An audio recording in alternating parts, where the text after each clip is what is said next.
Hi, I'm Billy Riggs, and welcome to this course on autonomous vehicles. I'm a professor of management at University of San Francisco, and I've been a land use and transportation planner for almost 20 years.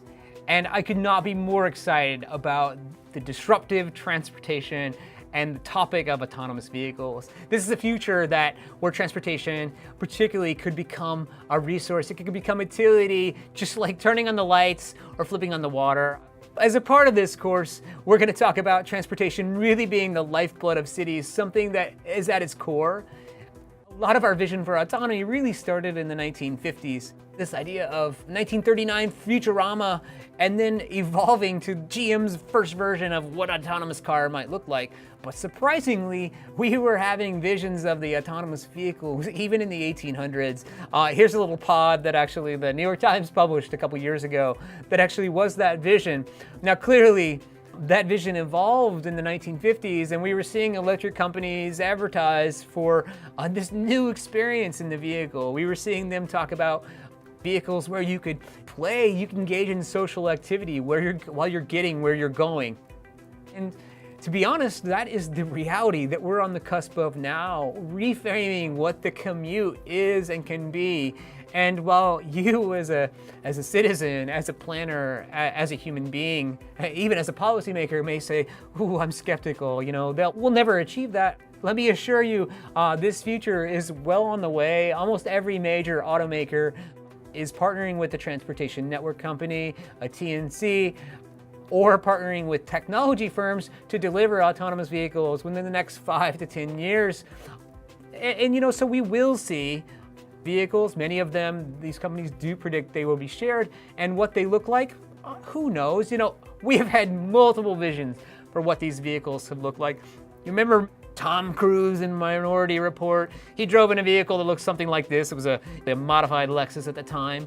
And that was actually, theoretically, a self-driven car and one of the more modern visions we've had. But if you've looked out your door in many major metropolitan areas, you may start to see these little pod-like cars that are going by. This was Google's original version, and really was one of the first generations of an autonomous vehicle where they were starting to experiment with a self-driven car on the road.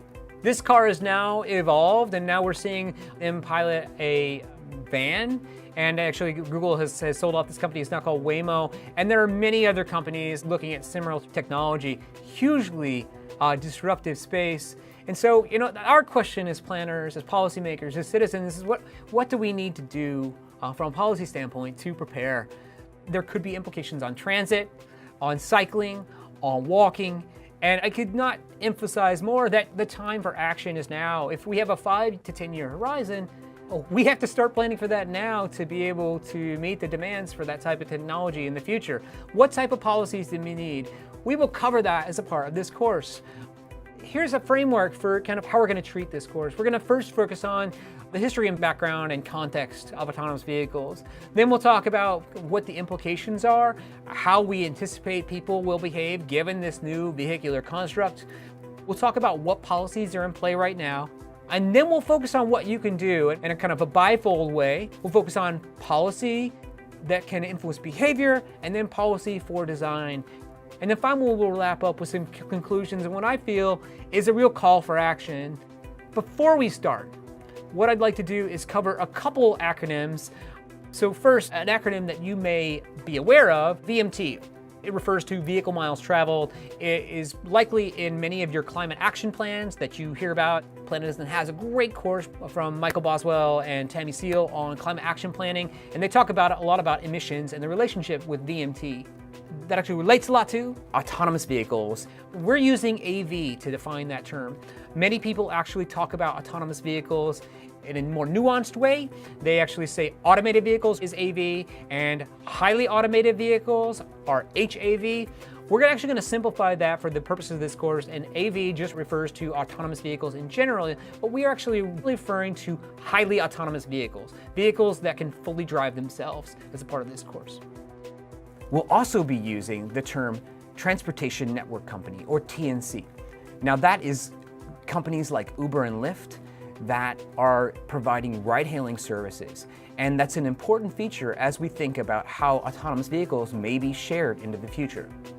We'll also be talking a little bit about the technology behind the vehicles, and this includes Global Positioning Systems, or GPS, and one of my favorite acronyms, LiDAR, or Light Detection and Ranging.